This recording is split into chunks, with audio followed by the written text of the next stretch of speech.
I think we're live, Charlie. No, didn't come on yet. Yeah, we're live. We are? It's the live as heck right now.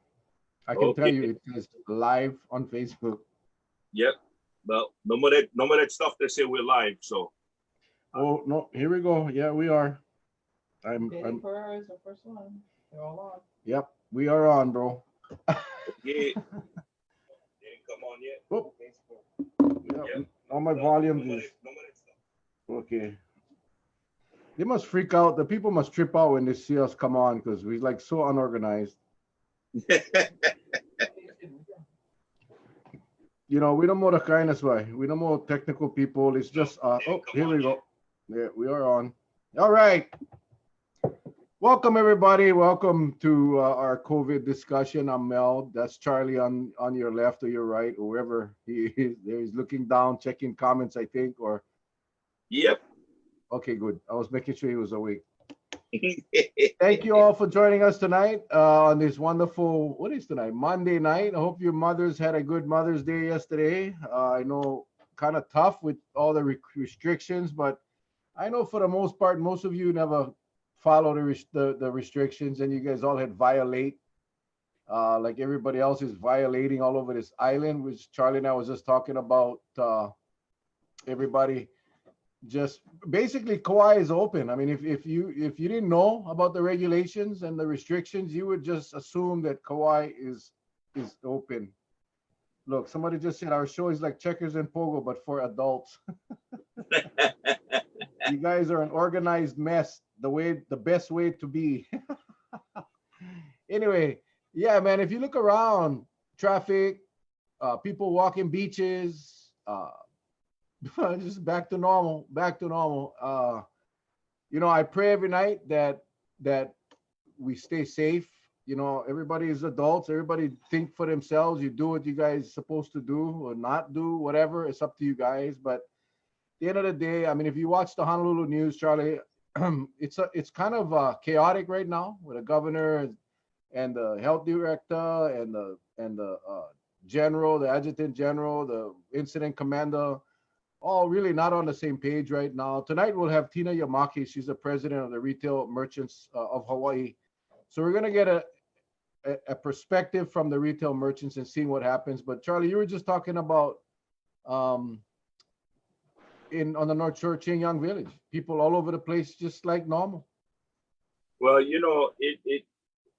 it doesn't sadden me. It's because we always said that we get the information, we give it to the people. What they do with it, it's up to them.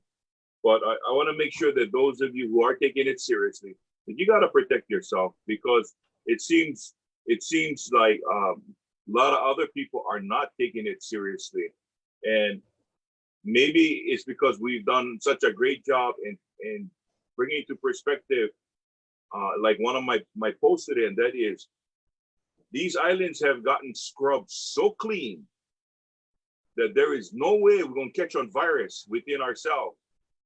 But because the state is opening up the flights to tourism shortly, and we've gone through this debate before, it will come in droves, and we don't have the technology to keep track of everyone that comes in. So I'll give you a good example. I use the example of Connecticut in size to the big island of Hawaii. They're about 100. I'm sorry. They're about 1,000 square miles difference. Okay, it's about 5,000 square miles. That's Connecticut. The Big Island is 4,800. Connecticut is almost 6,000 square miles. The Big Island is about 4,000 something. So they're about 1,000 off. But then the population in Connecticut is about 2.5 million as opposed to 189,000 on the Big Island. But because Connecticut has three sides of that state that's exposed to continual traffic, the point I wanted to make is they have over 32,000 cases of COVID and close to 3,000 deaths reported. That's how we're going to be if we cannot control, but we're lucky. We're on an island. So everything has to come in from either plane or boat. We don't have people driving across that's coming across unmonitored. We have the mechanisms to monitor the influx of people. But the thing is the state, does it have the balls enough, and I'm going to use the word balls enough, to monitor everybody coming in? I don't think they do.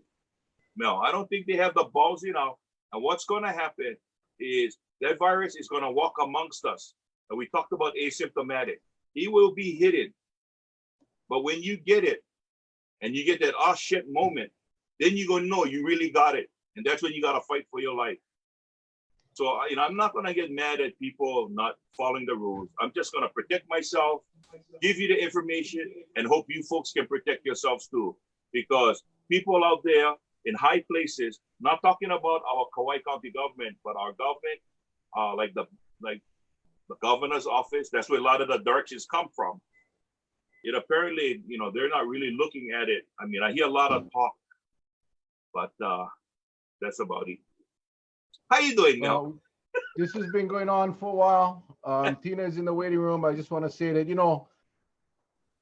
we know that we'll get more cases. I mean, it's just going to happen when we 800, and it's tourists, but also visitors. Our residents that are traveling for non-essential purposes to go visit. This virus it doesn't discriminate. It's not a tourist virus. It's a virus that can touch any human being. So I just gonna say this, and then we're gonna bring Tina in. When the shit happens, don't get mad. If you guys not following the rules, don't get mad. Don't get mad. All of you that have been sacrificing, staying at home, going store when you have to, going work if you have to, you guys have every single right to get angry if this thing raises its head again. But for all of you guys that think it's nothing and you guys going gallivanting around, don't get mad. I don't want to hear it. Because it's up to us now. It's not up to the government. Forget about them. It's up to us to take care of ourselves. I know everybody getting more lax with washing hands, more lax. I know it's just what happens. But don't get mad when the numbers start coming up if we all never do our part. Anyway, hi you, Charlie. I'm gonna bring in Tina right now. Poor thing. I'm doing fine, Mel. Oh, look at her. She's on the beach. Huh? Audio, Tina. Hit your audio button.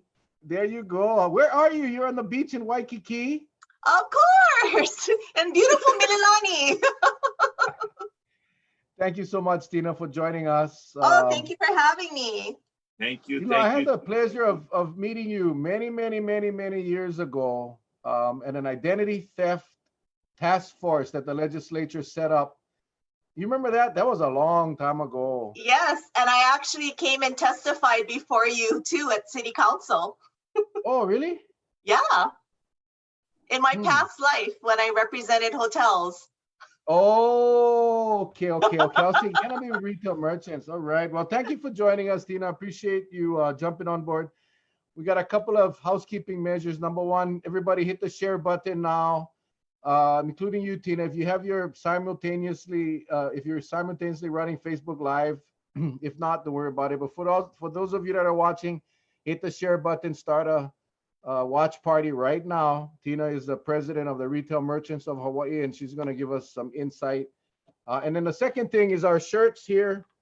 This shirt is no longer available. The Mel and Charlie show, and I'll tell you about it a little bit, Tina, in a little bit. But this one is not available anymore. But this one is. I don't know if Tina, I know you haven't seen this yet, but it says, "Don't be a doodle boy." You see, I love it. yeah, you see that right there. All of the sayings: wear your mask, wash your hands, curfew, toilet paper, and on the bottom it says, "Thank you, Mayor Kawakami." Doodle boy shirts, it's selling off the racks right now. And real quick, Tina, we had the mayor on the show, and at the end of our show, we went a little long, with about an hour and a half. He started talking about. He coined the term COVIDiots early on. Well, he changed that to doodle boy. Nobody wants to be a doodle boy, he said. And that thing went viral. So Kirk Correa on Kauai, he owns Island Athletic Tees. He donated the shirts. He makes all our shirts for us. We sell the Charlie and Mel Show shirt. We sold for $10. We sold a ton of those. And then with the doodle boy shirts is selling like hotcakes. down's $15. All proceeds, 100%. Kirk takes no money. Charlie and I obviously don't take any money. All proceeds go to Hawaii Community Foundation. Oh, that's So cool. we're raising, yeah, we're about $3,000 and climbing. So a small contribution that we'll make once we phase out the shirts. So anyway, with that, Tina, Great. again, Tina Yamaki, you see her on TV a lot. She's the president of the Retail Merchants of Hawaii. Tina, if you could just give us an overview. What the heck is going on Oahu and Maui and Kauai, and what's your perspective? I think there was a perspective that when retail was open, it was going to be kind of like Black Friday. Everybody was going to go to the malls. Everybody was going to go out shopping. And as retailers, we kind of knew that wasn't going to be the case. People are still a little scared. They want to be sure it's safe and secure to go out. And a lot of retailers are not ready to open yet. And it doesn't matter which island you're on, whether you're on Oahu, Kauai, Maui, Hawaii Island.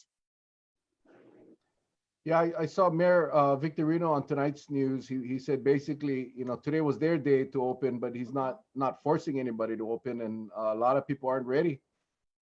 And Yeah.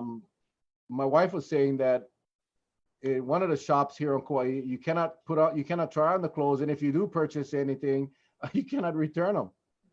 Pretty So much. it'll be interesting how this thing plays out with the larger stores like Macy's. And I thought Sears was gone, but Mayor Victorino said they have a Sears there in Maui as well. Yeah, I believe it's where you can buy appliances. yeah. Oh, okay. Kahu Manu Shopping Center, the main, Yeah. right off the main drag leading up into Wailuku. Yeah. Tina, I wanted to ask you, what can we expect as the new norm for retail operations in the state of Hawaii? I know we talked about this a little. I mean, there's going to have to be a lot of safety features rolled into a store, but some people have been saying that while they appreciate the safety factors, is there going to be something that's standardized in the industry, or it's going to be per store?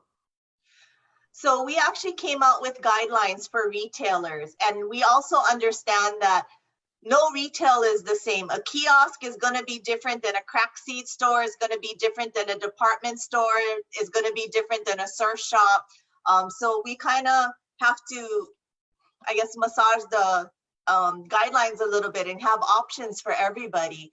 What we did do was we took it off of our national guidelines, and they worked with the CDC and other retailers. And then what we did was we brought a group of retailers together, big, small, open, close. And, we've learned from best practices, especially from the essential stores that are open right now. And we came up with a bunch of guidelines. So the new norm, of course, is going to be everybody has to wear a mask, physical distancing, 6 feet apart right now. You're going to see everybody in the stores wiping down everything a little bit more often and cleaning. You're going to see hand sanitizers. You're going to see maybe some employees wearing gloves. It's a little different. Some are going to have sneeze guards going up, those plastic plexiglass by the cashiers. Other might have those RoboCop type plastic face shields going on. So it's a little different for everybody, but I think for a while we're going to see that's going to be the new norm. Okay. Tina, I know the legislature is working with the budget right now, and they're trying to figure out how they're going to move forward. Have you been active with the legislature? I know they haven't been really in session, but I'm sure there's a lot of discussions offline as far as the retail merchants of Hawaii. Have you folks been having a lot of dialogue about that and kind of taking on what Charlie's saying, the new look, the new norm for shopping in Hawaii? But have you been participating with the legislature at all? Yeah, we've been on the House COVID committee and been very vocal and, kind of sharing what our perspectives are. We've also seen where a lot of people have tried to come out with retail guidelines, but they didn't have a retailer help them out or even understand our operations. So that kind of did a little bit confusion. And for some, I know Charlie's in security, so he's going to love this one. It's like, put all your toilet paper and hand sanitizers and all the things that everybody wants close to the door. And we're like, okay, that's going to be where all the thieves are gonna come in, grab everything and run out. So who's gonna be part of the liability on that? So that's why we came up with our own guidelines, and hopefully, you know, some of the stores, especially the smaller ones, it'll help them with that. And yeah, we still are, you know, helping out not only on the state level, but also on the county level, and available to any of the agencies who want our help. So- we were just talking before we came on about how vital this will be for what I've been saying for a long time, individual responsibility. And, you know, that extends obviously to stores as well, because of exactly what you're saying. And I think it's not just with retail, but with our health and the whole medical situations. I think our state hasn't been doing, in my opinion, a very good job with surrounding themselves with people that are well versed in that subject matter. I think whether it was the health, the testing, and you relied on a very small group of people, and not necessarily, even when we talked about the quarantine, when the governor initially issued the mandatory 14-day quarantine. If you remember that press conference, he didn't have a medical personnel there. It was all the visitor industry. You know, he was working with the visitor industry to come up with this quarantine plan that was going to be was going to start 5 or 6 days later. And it's vital that in these discussions, in these task forces or committees, that they have representatives from the industry, whether it's retail, whether it's hotel, whether it's health, to make sure that we're making the right decisions. Number one, that works, and number two, that's actually feasible and practical. Exactly. Otherwise, it just won't get done. It's like we keep telling everybody who's trying to help us that, you know, we all go to the dentist, but do you want me to do a root canal on you? You know, it's the same thing. Just because you go there doesn't mean you're an expert on it. So, you know, we've been very open. Anybody who calls and wants our help, we're more than welcome to help them. Now, Tina, let me ask you, because you've stated pretty much some of the basic that'll be part of the guidelines for sanitizing of details. I know Stephanie, and she said to tell you hi. I know Stephanie has said that, you know, she loves shopping at Macy's, but if the security and safety seems lax compared to Ross's, she'll change just because of that. I know there's a lot of people thinking in that mindset of how well a store will be safety conscious about what they do as far as greeting their customers coming in. So do you anticipate longer wait times? Because I guess there's going to be a capacity load that's going to be greatly reduced from what it was before, right? Yeah. And, you know, in the beginning, we hope that there's long lines and everybody wants to come into our stores. But we know as a reality of that, that's probably not going to happen. We also know that if we don't have a really safe and secure store to go into, customers aren't going to come in. The customers need to know that we're looking after not only their safety and security, but also our employees' safety and security as well. Mm-hmm. And also too, I mean, they don't have to go to another store right now with the lockdown and everything. Everyone's been shopping online, and that's great because they're open 24 hours a day. You can be in bed in your pajamas, eating Doritos, shopping online at 2 o'clock in the morning, you know, and no one's judging you. So now it's, you know, how do you get those customers back into your store? And so that's where the whole safety and security and making sure that we're extra clean and everything like that to welcome our guests back in. Now, you said about online shopping. Mm-hmm. How much, you know, since the advent of Amazon and product lines or product suppliers like that burst into the industry, how much has it taken away from the retail merchants of Hawaii? It's our biggest competitor is online. But retailers have also realized that if they keep doing the same old, they're not gonna continue. You know, those are the ones that we see closing shop. The ones that have actually, you know, done things like shop online, pick up in store, you know, that kind of stuff, we're seeing those people really flourish. And what I don't think a lot of people know is that while Amazon is the #1 online retailer right now, #2 is Walmart. And for brick and mortar, Walmart is #1. So they are giving Amazon some competition there as well. And they're actually setting up how retailers should be looking at their online sales as well. Yeah, I think business is gonna have to get pretty innovative. Even the small local businesses, you know, to set up that online component. I don't believe or don't understand why more hasn't done it. You know, it does cost, but I'd much rather shop online with a local company that can provide, you know, the whether it's a delivery or me driving in and go pick it up. I had to get a something from Verizon the other day, and their policy now is their store is not open. The one on Kauai anyway, it's not open. You cannot go in the store. You have to order it online. But then you show up there, you wait in line, and the guy comes out and he brings your order to you. A lot of the stuff that you order online in Verizon anyway is available in the store for in-store pickup. Some of it obviously has got to be shipped, but and more of our local business is gonna have to do that, or it's gonna be very easy to go. I just, you know, you recognize that. It just came in today. I had to get me an external hard drive. There's no way you can get that on Kauai, especially now during this thing. So I ordered that just a couple of days ago, and it came in today. But there should have been monies that I spent here on Kauai, not from Amazon. So I'm hoping that this will encourage retailers to at least explore that model, because it does work. It does work. And what we're seeing with the newer stores coming online, they start off as online stores, and then they're like, okay, let's try a pop-up. They may show up like at craft fairs or just do something like a kiosk in the mall.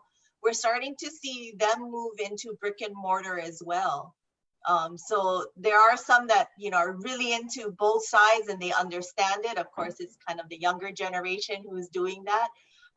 But very established stores and stuff too have figured out that, hey, I kind of got to have an online presence. And it's not just online, it's on social media too. It's telling the story and showcasing not some model that, you know, you're never going to look like ever, you know, but, you know, hey, this is what a real person is doing. And this is, you know, how you can have fun with this kind of item or clothes or whatever too. So it's telling a story, and it's kind of integrating everything right now. Well, let me ask you, Go ahead,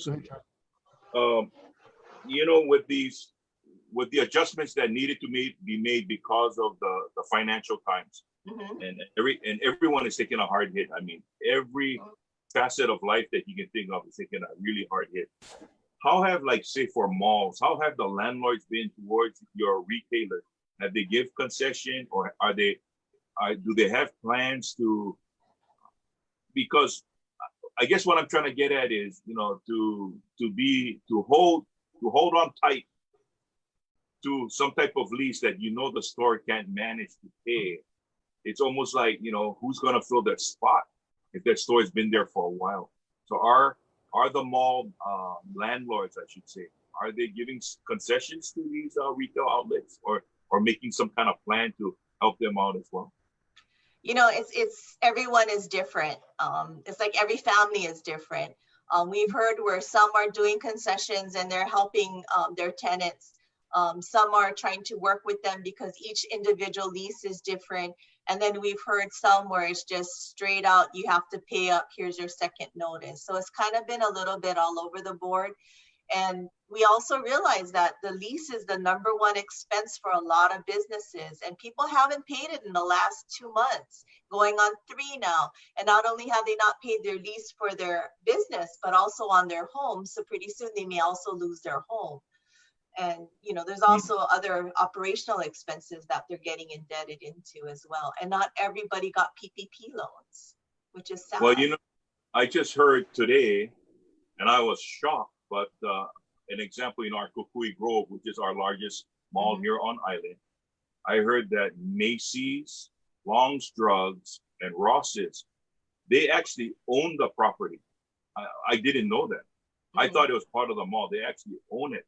And just like Kmart, when Kmart bought in to where they were at, and when they bellied up and went bankrupt, they just gave it back to the landlords and said, you know what? And they bought it outright. And they gave that back to them, said, you know what, we're bellying up. So, you know, having big big stores like that, should something happen, I think it's gonna really be on our we, especially for yeah.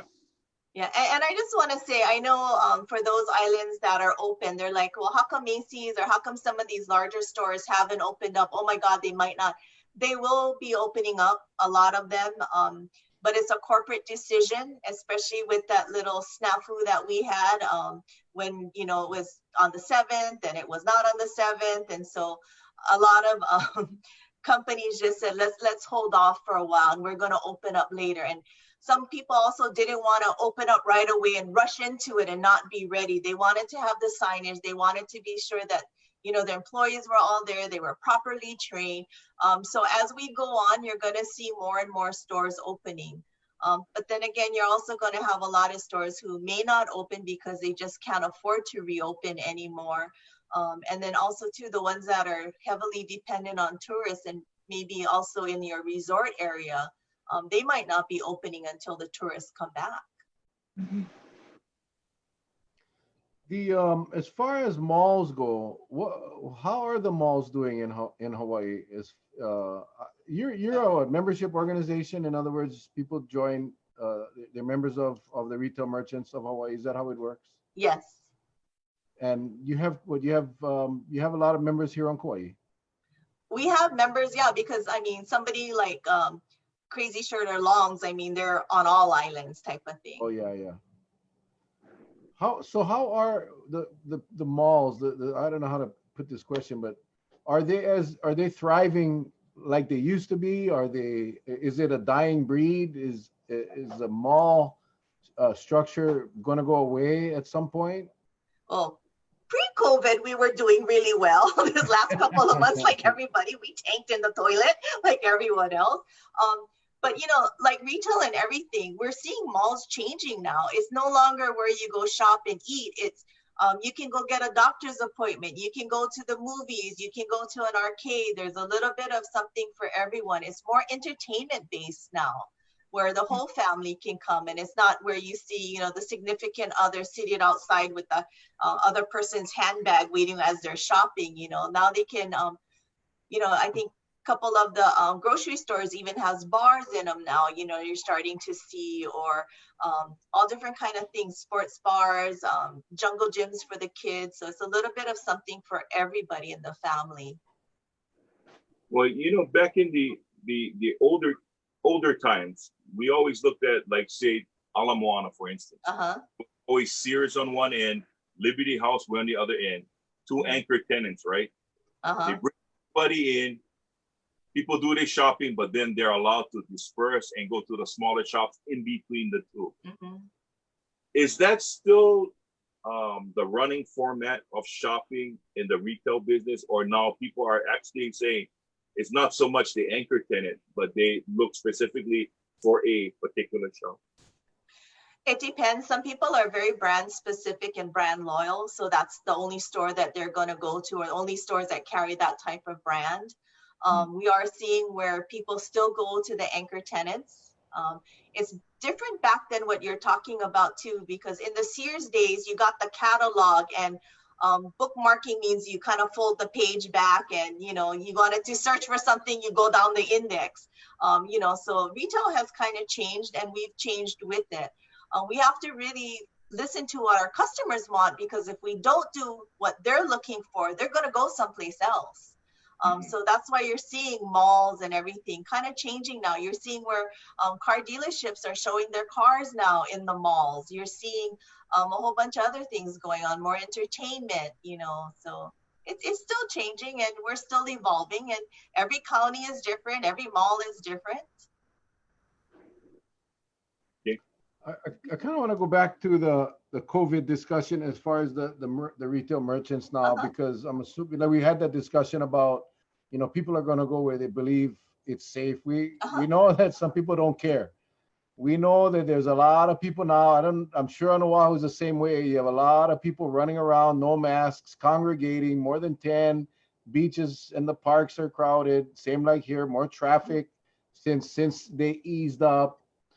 But as far as PPE and sanitizers, and are these little stores, are they going to be able to to absorb the cost of providing their employees with the PPEs and all this necessary sanitizing stuff, because I would assume that these guys are going to, these workers, employees, going to have at least masks and gloves, and depending on what kind of store, maybe even some protective clothing or whatever.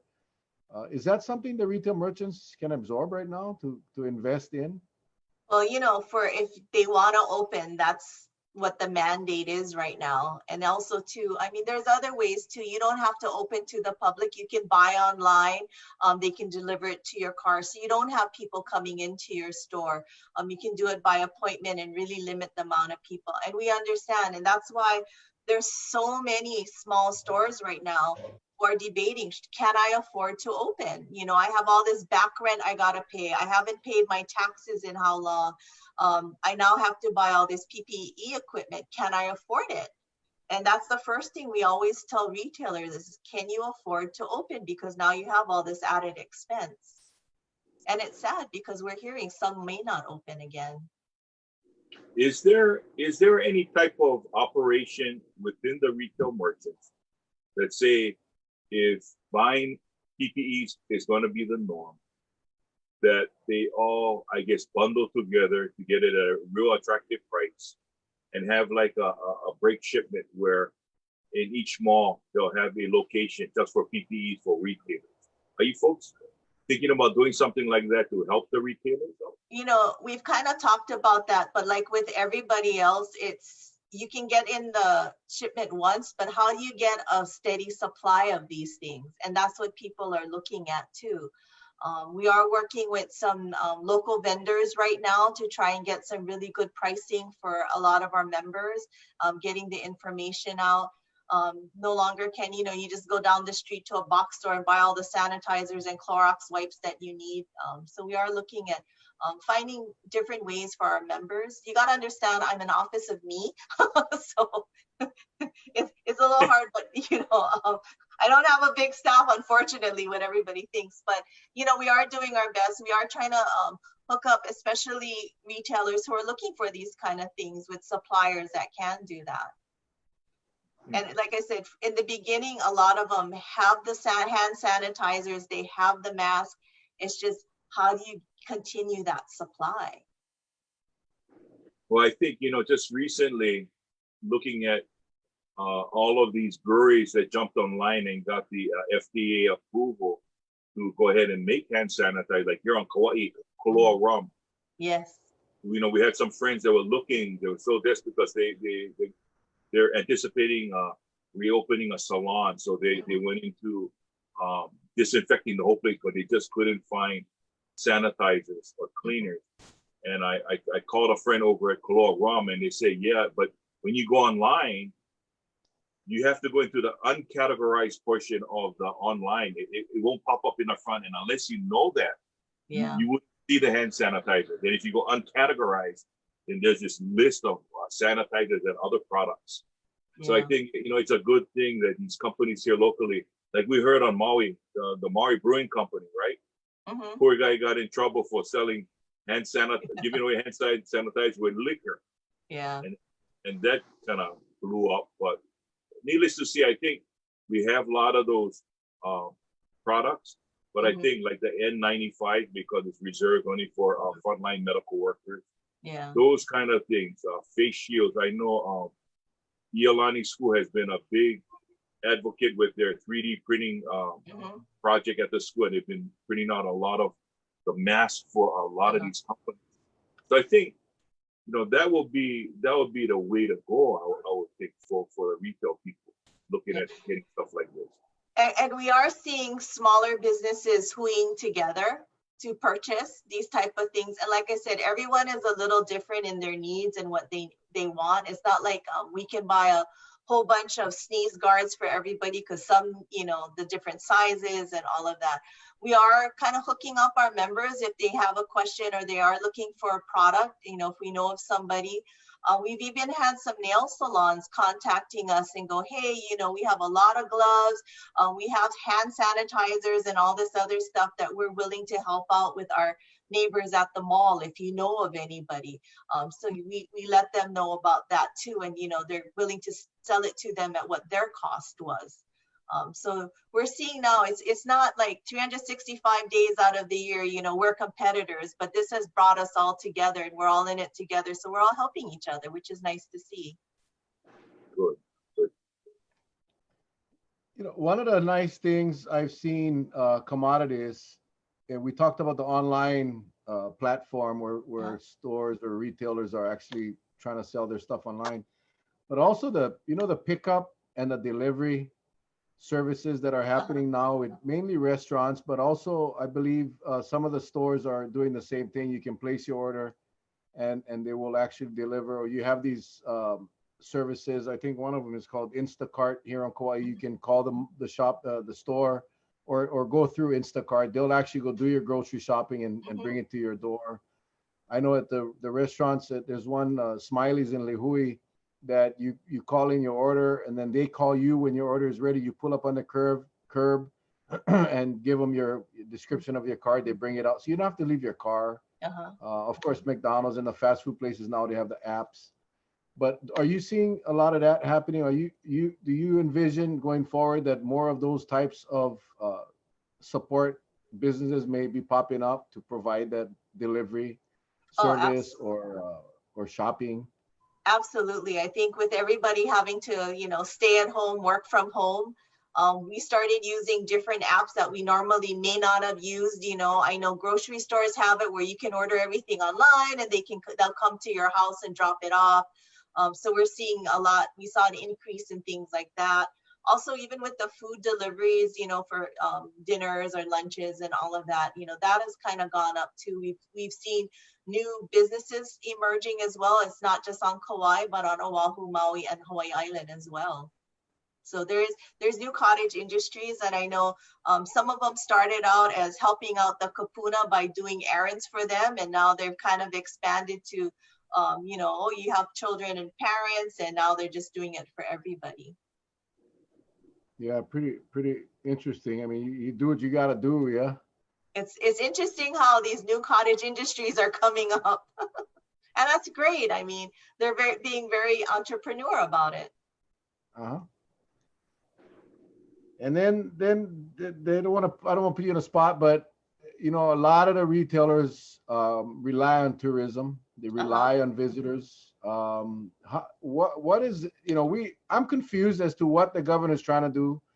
I don't know if he really knows what the transition from phase 1 to phase 2 will be. I really don't. And I'm not saying that as a dig. I'm just saying that because that's what I get from watching his press conferences. I don't think he's clear, and he hasn't really set the parameters from going from phase 1 to phase 2. I understand the salons and barbers going to be opening up shortly, but how are the retailers feeling about opening up the state to tourists, to visitors? Are they anxiously waiting for that? Are they encouraging that happens, or are they being safe about it and saying, yeah, we want it to open, but we want to make sure it's a safe opening? What? And I'm not asking for your personal opinion, but generally speaking, for the retailers that you deal with. Because Hawaii is so heavily, dependent on tourism, of course we want tourists to come back, but we want to be sure that when they do come back, it's done safely and securely, not just for them, but for, our residents as well and our community. We don't want to have hotspots coming up, by reopening. And it's hard to say when that's going to happen, how that's going to happen, unless there's more testing. They lift the quarantine. I mean, who wants to come to vacation for 14 days, stay in your hotel room, and then have to go home? So unless some of these things are done, we don't see tourism coming back that fast. We wish it was. But what phase that is in, until we see and have direction from the governor or even the mayors, we don't know. Well, I don't think anybody knows. That's the concern. I think everybody is getting really frustrated and footless, really, because so many of our businesses rely on the visitor, and we all want to everybody get back to work. We all want to get back to some level of normalcy. But at the end of the day, one cluster, we call them the patient 31. That was the one in Korea, in South Korea, Uh-huh. that came in and infected over 1,000 people and just, drove the numbers up crazy. And that's why I think the fear is that if we open up too soon, obviously, one of those, and everything's going to shut down again. Yeah. And if they think the unemployment system is bad now, if you open up, people go to work, and then in a couple of weeks, we shut down again and they all go back home, and then they got to resubmit claims. Can you imagine the state's unemployment system if you get go back to work for a couple of weeks and then you back on unemployment again? Can you Yeah. imagine that? I mean, Yeah. I hate, one of the good things about this show is, it's not politically correct. You are allowed to say whatever you want, and we've had some high level people say some low level things. But I'm going to say it, it's a shit show right now, and we watch it every day, and you worry that what'll happen. And I heard that question. They were talking on the news tonight. What happens if we get 10 new cases in a day? Then what? What is it, 15? But I haven't seen any kind of comprehensive plan going forward from the state, how we open up, and at what point do we go to phase 2? Is it 14 consecutive days of declining cases, which isn't happening right now? Our numbers are small, Yeah. but it's not declining. It's a little heartbeat. It's 2, 3, 1, 0, 3, 2. It's all over the place. Hey Mel, you know what's very unique about all the guests that we brought on, and Tina's no exception. She's unique in a way that they spelled out a plan. We had Mufi Hanneman that came on with a plan. We had Chip Behut from the Sheraton. They have a plan with the industry. They have all these plans, but the only one that doesn't seem to have a comprehensive plan is our state leaders for some reason. So I don't know what to make of it. I mean, it's like, duh. It seems like everybody is taking a proactive role, getting ourselves ready. It's like a circuit race. Everybody at the Indianapolis 500, all the cars are getting ready. They're revving. And the state is the flag man that seems like he fell asleep. Everybody going, hey, we're the flag man. We're the one that's going to stop the race. He doesn't seem to be around right now. And I think that's what's happening now. We're stuck in that situation. Well, you think they'd get it together, but now, Tina, can I see that cup, please? You raised it up. I saw I love. What was it? Was that Monday? Oh, my dog. Oh, my dog. Oh, okay. I thought it said, I couldn't see the bottom. I saw the AM. I thought it was I love Mondays. I was thinking you need help. Oh, no. So Tina, going forward, what do you see, aside from the visitor industry opening up, what do you see is the biggest obstacle right now for, you get different levels of retailers. You get the corporate retailers, the big ones, the giants that, can absorb a lot of this stuff, I remember one business owner was telling, in fact, it was Chip Behut who said, businesses that have cash, that have cash in the bank will be able to survive this, and those that don't are going to have a rough time.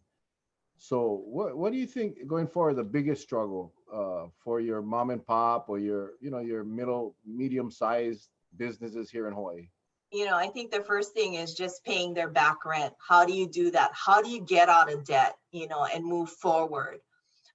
A lot of people don't realize, but PPP loans, a lot of them are going to start expiring on June 1st.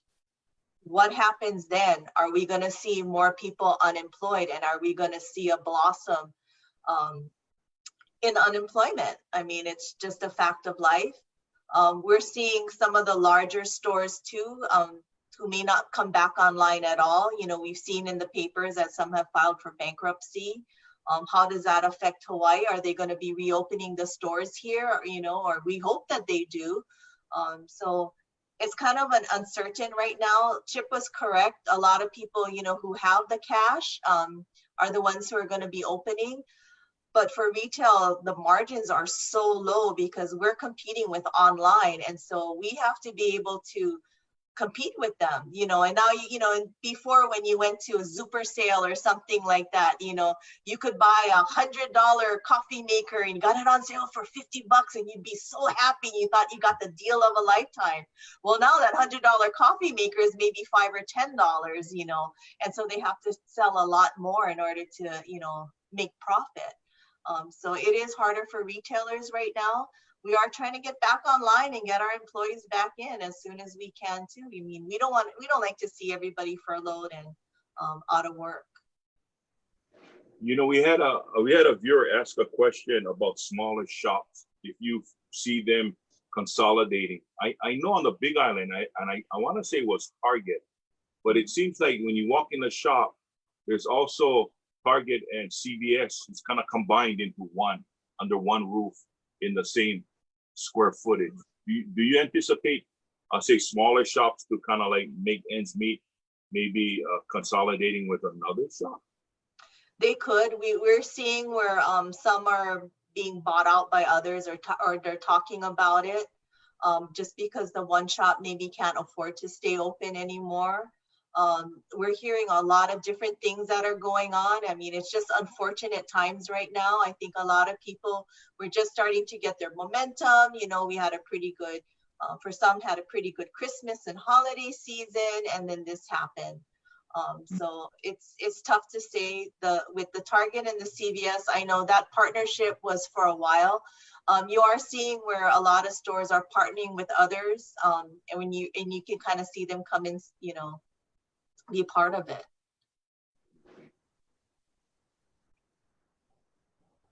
The solution really in all it is is again, we got to really patronize the local stores, the local shops. I mean, we as locals here, residents here of Hawaii, we got to really focus on trying not to go online. Unfortunately, like for me, I had no choice. Honolulu, you have a lot more opportunities to find things that you need. But on the outer islands, not necessarily the case. It's just inventory wise, especially now, no one's increasing their inventory right now because they're not open or they're very limited to customers coming in. So it's gonna take a very honest effort from all of us, including government. Government needs to start focusing and purchasing local, buying local. And we talk about retailers, but that goes for agriculture and ranching and farming. And we wanna support our local business people, whether it's retail or ag, and we're all gonna do that, or we're gonna see a lot of people disappear, a lot of businesses disappear. And that is a fear that I have, just seeing the struggles that they're having right now. Yeah. Well, the good news is just because the stores had to close down, a lot of their inventory was already en route. So a lot of the stores are stocked to the brim right now and just waiting to open. So, I mean, that's the good news of it right now, when we do, or, when they can open. Mm-hmm. But yeah, like you said, it's, support your local retailers. They're the ones who are going to be able to have, your friends, your family have jobs there. Tina, the price points that we talk about when competing with online, mm-hmm. online like Amazon has it. Everything is depending on shipping or flown in through the islands. Mm-hmm. So there's that cost factor that needs to be passed on. I get it.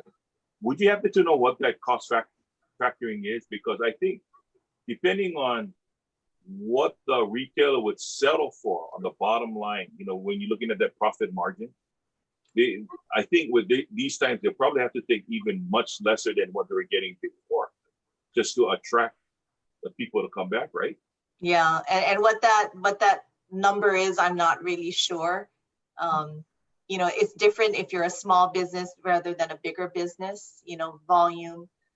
How do you ship it in? Is it air flown, or can you ship it by boat? So it's a little bit different for everybody on their business models.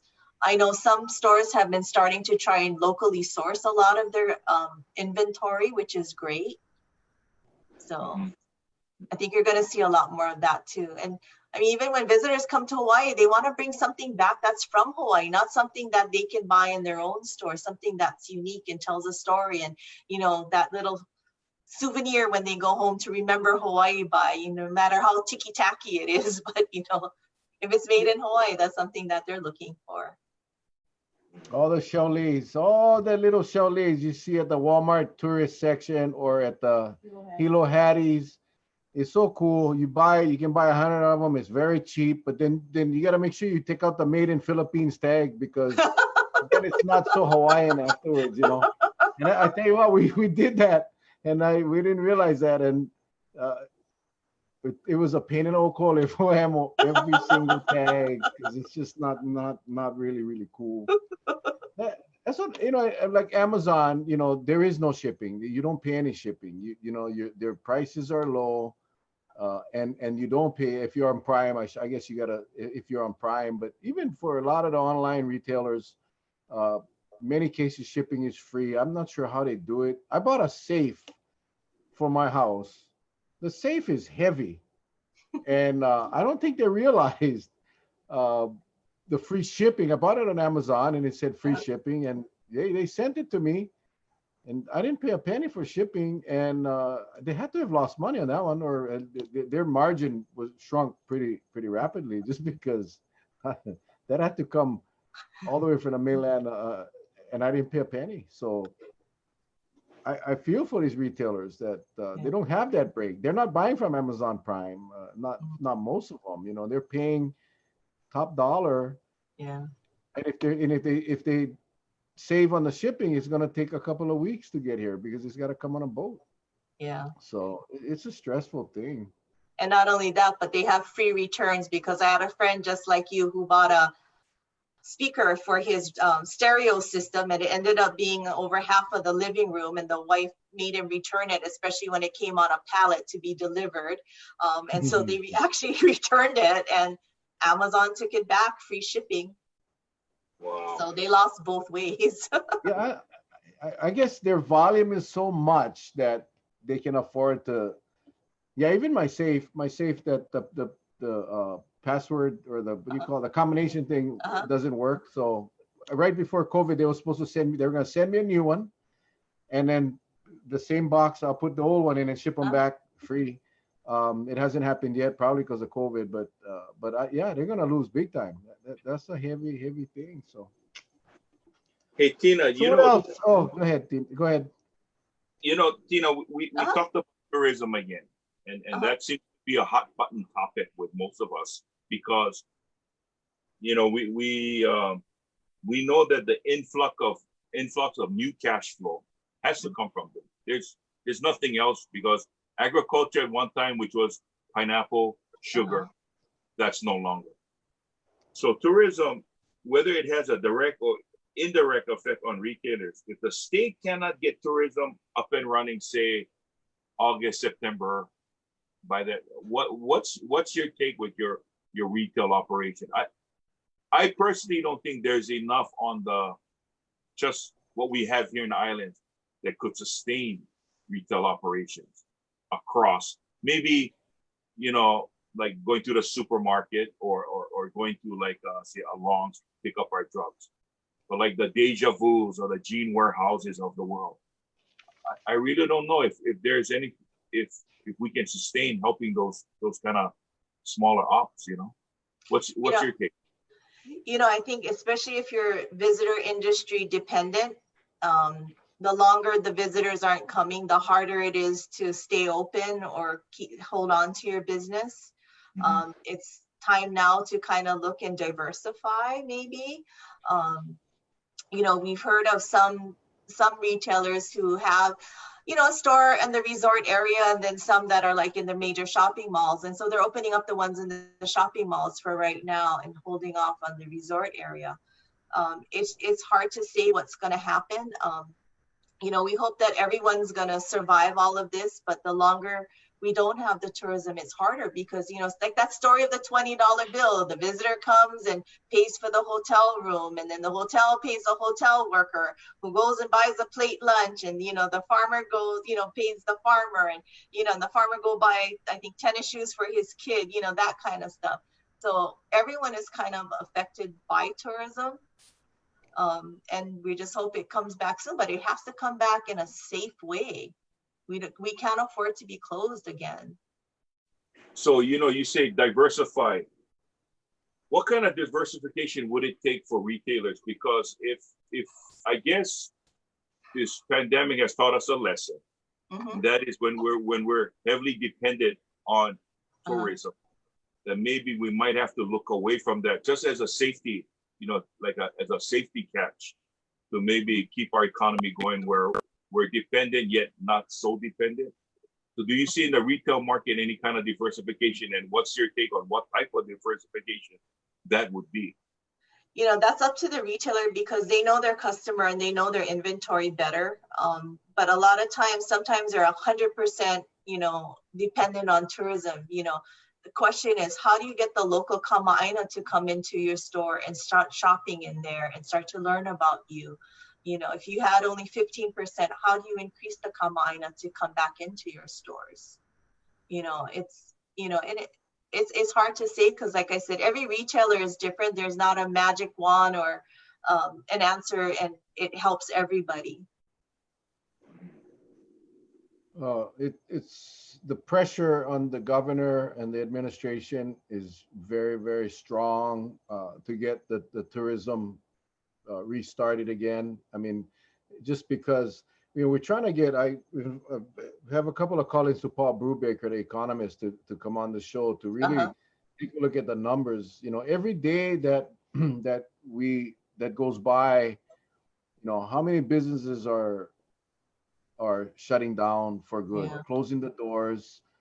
You know, I don't know that number. I don't even know where to look for that number, but there has to be some sort of analysis that someone's doing that's saying, hey, every fourth day of this lockdown or whatever it's called, you know, we lose a business or two or three, whatever that is. And because at some point, you know, these decisions going to have to be made. And you know, that balance, when you think about it, you know, unemployment will run out of money. I mean, they're saying now that if we don't go back to work, unemployment will run out of money. Then what's going to happen? I just hope that there's a way, and I think the solution is really testing, you know, getting these visitors coming in tested, getting them virus free, because, you know, I think that's going to be the only way we'll get out of this. See, I don't think the country, United States, the mainland, is going to become a zero virus country anytime soon. I think those numbers are always going to be present throughout the country. So how do we allow these tourists in so we can get our people back to work and get the retailers and everybody else working, but ensuring the safety? The only way is really to come up with a system that assures Hawaii that when that person steps on an aircraft, wherever he's coming from or she's coming from, we know that they're not carrying the virus. Yeah. That's And the only way.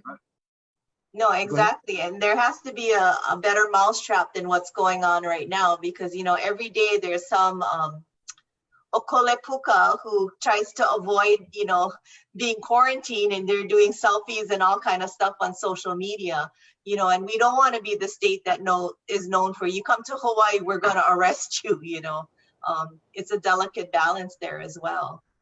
But we have to make sure it's safe. And like you said, until there's testing and some other measures, it's going to be hard to open up the state again. It'll be like Korea. You open and then you get a second wave, boom, close again, or you know, some of the states, Texas, you know, because you have no choice. You know, you have no choice but to shut down again.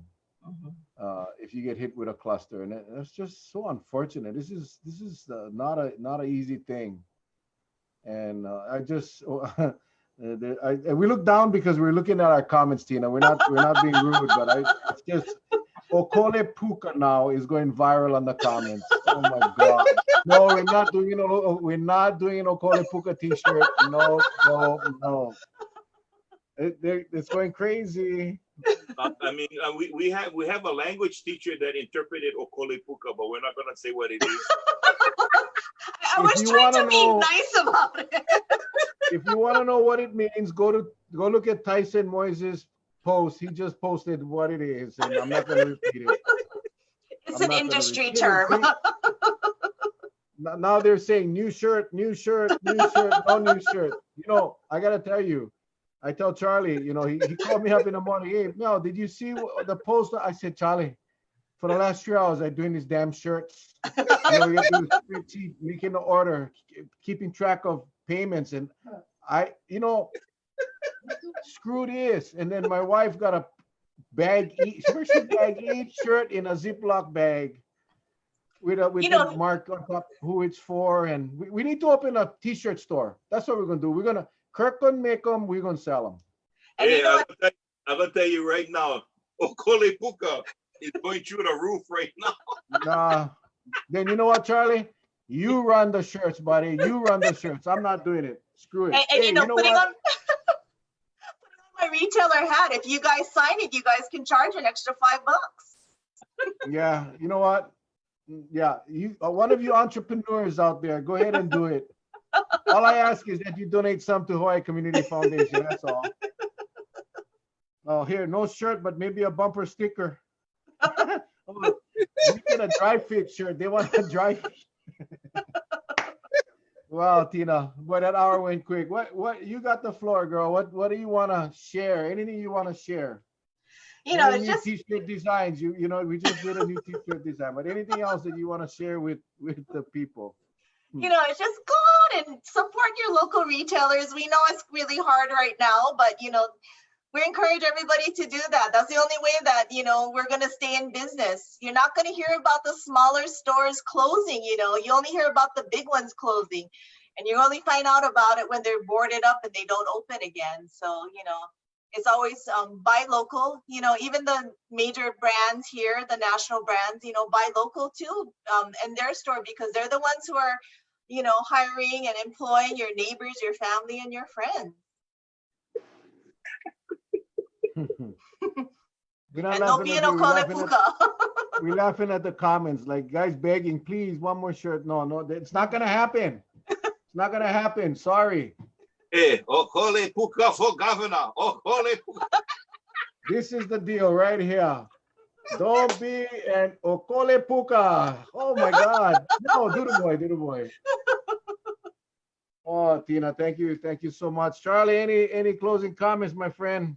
Well, I just like to say thank you so much, Tina. Give us a good perspective on our retail, and really, the ladies and gentlemen out there, retail is part of the woven framework of who we are in Hawaii, because it consists of local people providing a service, and right now everything's on the line.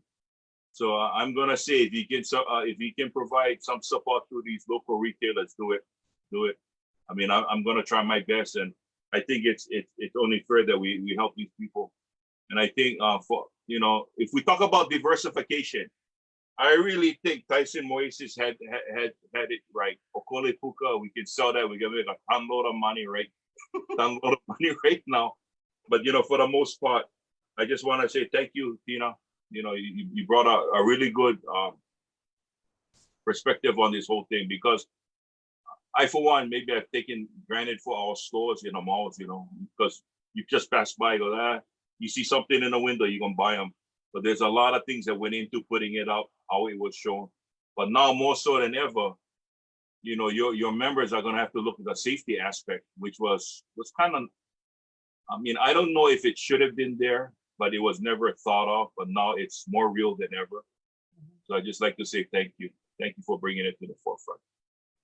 Well, thank you for having me. Appreciate it. Well, I hope this doesn't last much longer. Tomorrow night we'll have a discussion. I hate to I don't have to say it because it's our show tomorrow night. We will be discussing suicide. We've had a horrific bunch of cases this last week here on Kauai.